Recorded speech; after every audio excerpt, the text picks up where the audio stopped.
Episode के start में हम लोग यहाँ पे देख रहे होते हैं कि शोना और यहाँ पे सोई जो है वो क्ले मैंगे कैसे से वापस लौट चुके हैं। फिर पूछ रहा होता है कि हाकुरो कहाँ पे है, जिसपे ये लोग कहते हैं कि उसको वहाँ पे थोड़ा बहुत काम करना था और वहाँ पे जितने भी यहाँ पे प्रिजनर्स थे उनको संभालने का काम भी करना था। रिमरो यहाँ पे सोई को देखते हुए कह रहा होता है तो इन लोगों ने हाकुरो को पीछे छोड़ दिया ताकि वो सारी चीजें यहाँ पे समेट सके। फिलहाल रिमरो यहाँ पे बेनीमारू से पूछता है कि तुम तो यहाँ पे आर्मी के कमांडर हो, तुम्हें तो मालूम होना चाहिए कि क्या चल रहा है, क्या तुम यहाँ पे कोई दिक्कत नहीं होगी। जिससे बेनीमारू कहता है कि कोई भी दिक्कत नहीं होगी। उन सबको संभालने के लिए उसने अपने बहुत ही ट्रस्टवर्दी लोगों को वहाँ पे छोड़ रखा है। वो बताता है कि जो यहाँ पे वाइस कमांडर था और उसके जो बाकी लोग थे वो इस टाइम वहाँ पे वॉर की जगह पे सब कुछ संभाल रहे हैं। इस पर रिमरू कहता है इसका मतलब इसने तीनों बीस्ट कीपर्स को वहाँ पे लगा दिया। इससे ये एक्सपेक्ट कर रहा था मैं। फिलहाल रिमरू कह रहा होता है ये लोग काश मेरी बातें सुनते तो कुछ और ही हो जाता, लेकिन नहीं। इस पे रेफेल बताती है कि ये लोग एक्चुअली अपने मास्टर की तरह ही होते हैं जो उनको नाम देते हैं। इस पे रिमरू कह रहा होता है रेफेल तुम पहली बार कुछ गलत बोल रही हो, ऐसा बिल्कुल भी नहीं है। रिमरू साथ में ये भी कहता है कि जब से तुम ग्रेट सेज से यहाँ पे इवॉल्व हुई है शायद तुम बेवकूफ हो गई हो। तो रेफेल कहते हैं कि मैं ग्रेट सेज जान की कोई भी इंसान को नहीं जानती। फिलहाल अब रिमरू यहाँ पे बेनीमारू से पूछता है कि गाब्रिएल को क्या हुआ, क्या वो अभी भी वही बैटलफील्ड पे है। इस पे गाब्रिएल कहता है हाँ वो अभी भी यहाँ पे मिलिम का यहाँ पे कमांडर जिसका नाम मिड्रे है उसके साथ यहाँ पे है। रिमरू कह रहा होता है सही में वॉर के बाद भी काफी चीजें यहाँ पे समेटनी पड़ती हैं। फिलहाल बेनीमारू कहता है आपको फिक्र करने की जरूरत नहीं है, जितने भी लोग वहाँ पे हैं और जितने भी यहाँ पे प्रिजनर्स थे मैंने सबको अच्छे से समझा दिया है। फिलहाल यहाँ पे बेनीमारू बताता है कि जहाँ तक गाब्रू यहाँ पे वो 3 बीस्ट कीपर साथ यहाँ पे जल्दी ही आ जाएगा। तो रिमरू पूछता है क्या वो 3 बीस्ट कीपर भी वापस आने वाले हैं, लेकिन क्यों। जिसमें बेनीमारू बताता है कि मिलिम ने यहाँ पे उनका इरोजिना किंगडम तो पूरी तरह से तबाही कर दिया था और हमें यहाँ पे बताया जाता है कि बहुत ही पहले फाइट के दौरान मिलिम ने उसको यहाँ पे ओवर एक्साइट होकर पूरा तबाह कर दिया था। रिमरू कहता है इसका मतलब वहाँ पे जितने भी लोग हैं वो यहाँ पे कुछ देर के लिए रहने वाले हैं, मैंने सही कहा ना। जिससे बेनीमारू हाँ कहता है और कहता है कोई फिक्र की जरूरत नहीं है। वो बताता है कि यहाँ पे जितने भी लोग थे, जितने भी काम वाले और जितने भी लो लेवल मॉन्स्टर्स, उन सबको हमने काफी अलग अलग यहाँ पे वैरायटीज में छाट दिया है। काफी सिंपल था, जिसके पास भी यहाँ पे विलेज था जाने के लिए वो लोग अपने गाँव वापस लौट जाएंगे और जो भी कोई नई स्किल सीखना चाहते हैं वो यहाँ पे जरूर टेम्पेस्ट में आ जाएंगे। अब ये बात भी हमें याद रखनी होगी कि यहाँ पे यूरोजिना किंगडम मिलिम के अंडर आ चुका है और वहाँ के लोग भी अब यहाँ पे मिलिम के साथ ही काम करेंगे। श्रीनु बता रहा होता है कि यहाँ पे वल्ब्रुगिस के एंड के दौरान यहाँ पे उसने मिलिम से कहा था कि अब वो नई किंगडम बनाने की यहाँ पे सोच रखने लग जाए।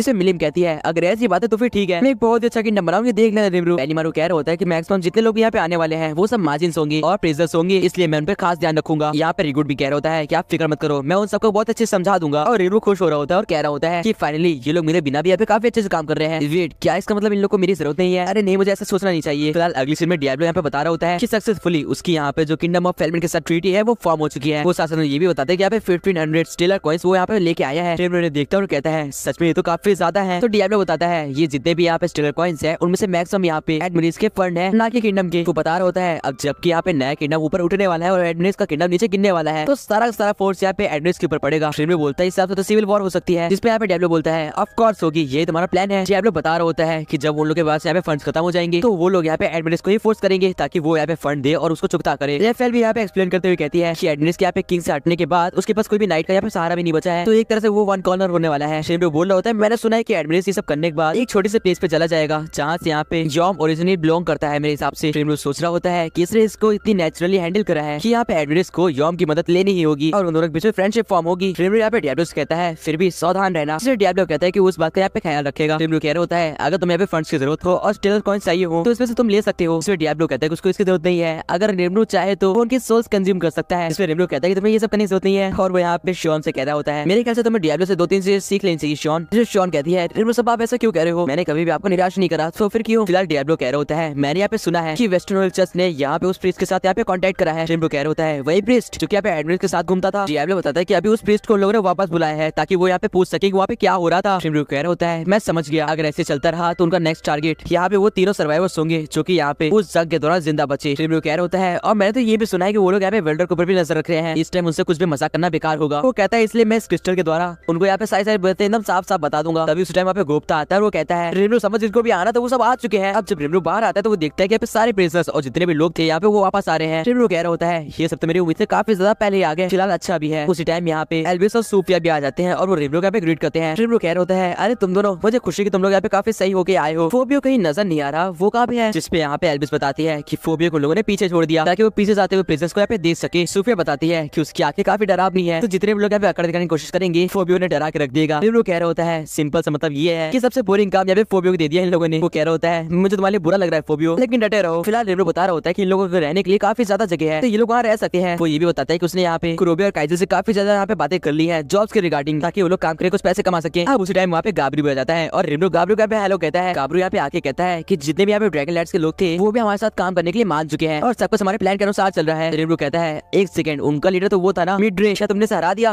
गाबरू कहता है कि मुझे माफ करेगा लेकिन मुझे हरा नहीं पाया, वो काफी पावरफुल था लेकिन हाँ आप हम अच्छे दोस्त हैं। फिलहाल गाब्रियो कह रहा होता है कि ये लेटर आपके लिए है और इसको यहाँ पे विलियम ने दिया है। आज जब रिमरो उसे पढ़ रहा होता है तो उसमें लिखा होता है, मेरे प्यारे दोस्त रिमरो, मेरे पास वाले एक रिक्वेस्ट है। वो बताती कि मेरे यहाँ के लोगों को यहाँ पे खाना बनाना नहीं आता, इसलिए मैं चाहती हूँ कि तुम यहाँ पे उनको सिखाओ कि खाना कैसे बनाते हैं और मैं उनको तुम्हारे यहाँ भेज रही हूँ, प्लीज मेरी मदद करो। रिमरो कह रहा होता है ओके मैं समझ गया, मिली मैं क्या करना चाहती है। फिलहाल गाब्रियो क्या तुम्हें पता है इसमें क्या लिखा है? गाब्रियो कह रहा होता है पूरी तरह से नहीं, लेकिन हाँ मुझे थोड़ा बहुत आइडिया है। वो कहता है कि मिड्रिक का यहाँ पे एक साथी है जो कि यहाँ पे मिलियन को खाना चढ़ाने का काम करता है, बट अफसोस उन लोग यहाँ पे खाना पकाना नहीं आता, इसलिए वो हमेशा कच्चा खाना यहाँ पे मिलियन को सर्व करते हैं। रिमरो कह रहा होता है अब मैं समझ गया मिलियन यहाँ पे क्यों उदास है, मुझे उसके लिए बुरा लग रहा है। गाब्रियो कह रहा होता है हालांकि मैंने एक बार कच्ची मछली यहाँ पे खाने की ट्राई भी करी, इसका अलग ही टेस्ट था। रिमरो कहता है तुम्हें ऐसा नहीं करना चाहिए था, वो बहुत ही अजीब होता है। फिलहाल गाब्रियो कह रहा होता है लेकिन हाँ उसका टेस्ट काफी अच्छा था। अब टेस्ट से रिमरो को याद आता है और वो पूछता है अरे हाँ तुम तो यहाँ पे इवॉल्व हो चुके हो ना, इसलिए तुम्हारे पास टेस्ट की एबिलिटी भी होगी। जिसमें गाब्रियो कहता है आपने सही कहा, मुझे खाना खाने का असली मजा आता है क्योंकि उसमें टेस्ट आता है। रिमरो कह रहा होता है तुमने सही कहा, जो खाना तुम्हारा फेवरेट हो उसे बार बार खाना भी काफी अच्छा होता है। जिसमें गाब्रियो कहता है अरे हाँ वो मुझे यही तो बताने की कोशिश कर रहा था, अब मैं समझ गया। रिमरो कहता है फिलहाल तुम्हें फिक्र नहीं होती है, मैं उनको वो सब सिखा दूंगा, उन्हें आने दो यहाँ पे। अगले सीन में हम लोग देख रहे होते हैं कि यहाँ पे काफी अलग अलग रेसेस के मॉन्स्टर्स अब साथ रह रहे हैं। गुप्ता कहता है सच में यहाँ पे तो काफी ज्यादा भीड़ हो गई है, देख के लग ही नहीं रहा कि पहला वाला टाउन है। जिसमें रिमरो कहता है तुमने सही कहा। उसी टाइम बगल में एक पोर्टल खुलता है जिसमें ये लोग कहते हैं कि आज अब कौन बाहर आने वाला है। उसके अंदर से यहाँ पे गेट निकल के आता है जो कि यहाँ पे काफी उदास लग रहा था। रिमरो कहता है सच में देख के लग रहा है कि काफी ज्यादा उदास है या फिर कहो थका हुआ है। अब रिमरो यहाँ पे गेट को अपने एक छोटे से घर के पास बुलाता है और पूछता है क्या हुआ। तो गेट बता रहा होता है कि मैं आपका हमेशा से एक बहुत ही लॉयल सर्वेंट रहा हूँ। तो बताता है कि मैं जब भी यहाँ पे सबको अलग अलग कैटेगरी में बांटने की कोशिश कर रहा था तो उसमें से जो हाई लेवल के मॉन्स्टर्स थे वो तो बहुत आसानी से समझ जा रहे थे क्योंकि उनके पास दिमाग था, लेकिन जो यहाँ पे मैजिन्स थे और लोअर लेवल के मॉन्स्टर्स थे उन्हें कितना भी समझा लो उनको समझ ही नहीं आता। कैट कह रहा होता है ऊपर से उनमें से कुछ लोग तो यहाँ पे कोई बात मानने को तैयार ही नहीं होते, वो बहुत ही घमंडी है। रिमरो यहाँ पे अपने ह्यूमन फॉर्म में आता है और कहता है मैं जब ऑफिस वर्कर था ना तो मेरे साथ भी ऐसा ही होता था। फिलहाल रिमरो कहता है तुम्हें पता है ये क्या टाइम है? ये टाइम है ड्रिंक पार्टी का। जिसमें गेल्ट कहता है थैंक्स अ लॉट रिमरो समा, शायद इससे मैं बेटर फील करूँ। अब अगली सीन में ये लोग यहाँ पे ट्रेन इंसान के बाद में आ जाते हैं ड्रिंक्स को एंजॉय करने के लिए। ट्रेन इंसान कह रही होती है सच में गेल्ट मुझे तुम्हारी कंडीशन सुनकर काफी बुरा लगा क्योंकि इतनी मेहनत करने के बाद भी सारे लोड तुम्हें ही उठाना पड़ रहा है। गेल्ट कह रहा होता है इस तरह तो मैं रिमरो समा का बिल्कुल काम नहीं आ पाऊंगा, मुझे यहाँ पे अपने आप पे शर्म आ रही है। रिमरो यहाँ पे बता रहा होता है कि जब वो ऑफिस वर्कर था तो उसके पार्टनर्स उसकी बात कभी भी नहीं मानते थे और बहाना देते थे, उसके जूनियर्स यहाँ पे गलती कर लेते थे और फिर कहते थे कि उन्होंने ऐसा करा ही नहीं और एट दी एंड उनके जूनियर्स और पार्टनर की यहाँ पे डांट बॉस के द्वारा उसे सुननी पड़ती थी। रिमरो कहता है मेरी पुरानी लाइफ में कुछ अच्छी चीजें हुई थी लेकिन हाँ मैक्सिमम सारी बेकार चीजें हुई थी। रिमरो कह रहा होता है एक ड्रिंक की पार्टी करने के बाद भी कोई भी फायदा नहीं हुआ क्योंकि मुझे यहाँ पे अल्कोहल का कोई असर ही नहीं होता। वो कहता है क्योंकि मेरे पास पॉइजन नलिफिकेशन है, हालांकि ये भी एक तरह से अच्छी बात है। उसी टाइम उसके पास सिगरेट आता है, वो बता रहा होता है कि अब सारे मर्चेंट्स यहाँ पे वापस आने लग गए हैं और जो रास्ता पे बनता वो भी खोल दिया है फुजो ने। सिगरेट बता रहा होता है कि थेलियन यहाँ पे चाहता है कि बहुत ही जल्दी उनकी किंगडम से यहाँ पे रूट का जो यहाँ पे रास्ता है वो खुलने लग जाए। रिमरो कह रहा होता है इसका मतलब वो दोनों चाहते हैं कि जितनी जल्दी हो सके हम लोग यहाँ पे उस हाईवे पे काम करना शुरू कर दें। रिगुड कह रहा होता है कि सारे किंगडम्स हमारे साथ काम करने के लिए तैयार हैं और ये हमारा पहला स्टेप है इस दुनिया को बदलने का। फिलहाल रिमरो याद करता है कि उसने यहाँ पे वो सारा काम हाईवे का किसके ऊपर छोड़ा था। अब इस सीन में हम यहाँ पे सोए को देख रहे होते हैं जो कि बता रहा होता है कि उसने वो पूरा रास्ता यहाँ पे देख लिया है और वहाँ पे कोई भी मॉन्स्टर्स नहीं है, हालांकि एक गड़बड़ है। वो बताता है कि इस पूरे रूट के बीच में एक जगह पड़ती है जिसका नाम कुशा माउंटेन्स है। वो बताता है कि वो बहुत ही ऊंची ऊंची चोटियां हैं जहाँ पे कुछ यहाँ पे अलग अलग लोग रहते हैं। वो बताता है कि वहाँ पे अलग टाइप के मॉन्स्टर्स रहते हैं, वो एक टाइप के आदिवासी हैं लेकिन वो एक वॉरियर टाइप के लोग हैं, हालांकि कहा जाता है कि वो काफी शांत प्रभाव के हैं। रिमरो कहता है इसका मतलब तुम चाहते हो कि मैं जाके उन्हें समझाऊं? जिसे बेनीमारू कहता है ये काम आप मेरे पे छोड़ दो क्योंकि अगर वो सुनेंगे कि डीमन लॉर्ड खुद उनके पास आ रहा है तो वो लोग यहाँ पे डर जाएंगे। जिसमें रिमरो कहता है ऐसी बात है तो फिर थैंक्स लॉट। फिलहाल शुरा कह रही होती है बेनीमारू तुम आजकल यहाँ पे एल्विस के पास कुछ ज्यादा ही रहने लगे हो, क्या बात है? रिमरो बोलता है क्या मैं सुन रहा हूँ ये क्या सच में ये सच है बेनीमारू? जिसे बेनीमारू बोलता है कि इसको गलत लग रहा है और शुना कहती है मुझे कुछ भी गलत नहीं लग रहा। फिर शॉन कह रही होती है मैं जानती हूँ बेनीमारू अब तुम एल्विस के साथ मिल के हमारे किंगडम को धोखा दोगे, उसके साथ चले जाओगे। जिसे बेनीमारू कहता है कि तुम ये क्या कह रही हो, मैं ऐसा कुछ भी नहीं करूंगा, प्लीज ऐसा मत कहो। साथ में वो ये भी कहता है कि ऐसी कोई भी बात नहीं है रिमरो समा, मेरा विश्वास करो। रिमरो कह रहा होता है कि मुझे यहाँ पे कोई भी दिक्कत नहीं है, मुझे यहाँ पे बेनीमारू पे पूरा ट्रस्ट है। बेनीमारू कहता है देखा शॉन अब तो रिमरो समा ने भी कह दिया। अगले सीन में इवनिंग में यहाँ पे रिमरो बाहर बैठता है और कह रहा होता है सच में यार डीमन लॉर्ड बनने के बाद तो काफी ज्यादा काम करना पड़ रहा है। अब तभी उसे याद आता है कि उसको यहाँ पे हाकरू के साथ भी मीटिंग करनी है और अगले सीन में वो यहाँ पे हाकरू के साथ मीटिंग करने के लिए बैठ जाता है। हाकरू बता रहा होता है कि सब कुछ प्लान के अनुसार चल रहा है, वो उस जगह से वापस आ गया क्योंकि इस टाइम वहाँ पे गेल्ट हैंडल कर रहा है। रिमरो कह रहा होता है सच में गेल्ट के ऊपर इस टाइम बहुत ही ज्यादा प्रेशर है। हाकरू कहता है कि अगर वो यहाँ पे लाइट माइंड होकर सोचे तो ये सब काफी इजी है, लेकिन वो हमेशा सीरियस रहता है। फिलहाल यहाँ पे हाकरू कहता है कि मुझे आपको बताने के लिए कोई बात है। वो बताना शुरू करता है कि यहाँ पे क्लेमेंट के किंगडम में काफी लोग रहते थे और क्लेमेंट के जितने भी पैसे और जितनी भी यहाँ पे चीजें थी उसके पीछे यहाँ पे बहुत ही मिस्टीरियस बात थी। हाकरू बताता है कि यहाँ पे क्लेमेंट के किंगडम में काफी छुपी हुई रूइंस हैं जिसमें काफी ज्यादा अलग अलग चीजें मिल सकती हैं। रिमरो कह रहा होता है ऐसी बात है तो मैं समझ गया, प्लीज इस बात को सीक्रेट रखना अभी के लिए। अगले सीन में वो मीटिंग के दौरान यहाँ पे सबसे कहता है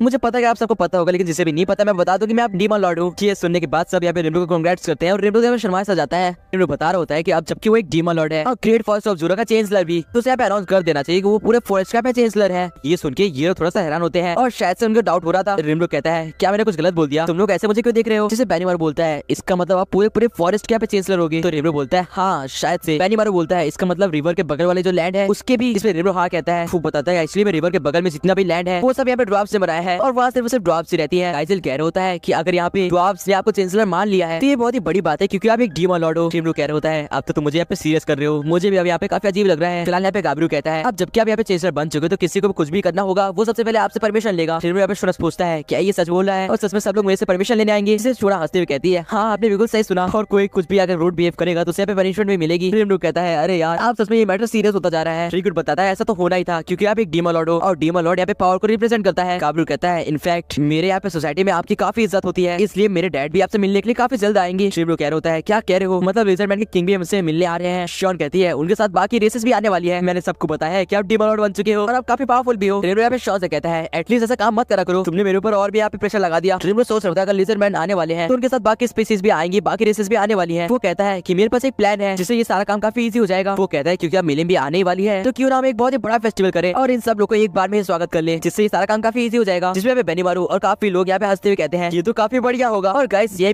एपिसोड एंड हो जाता है। आप लोग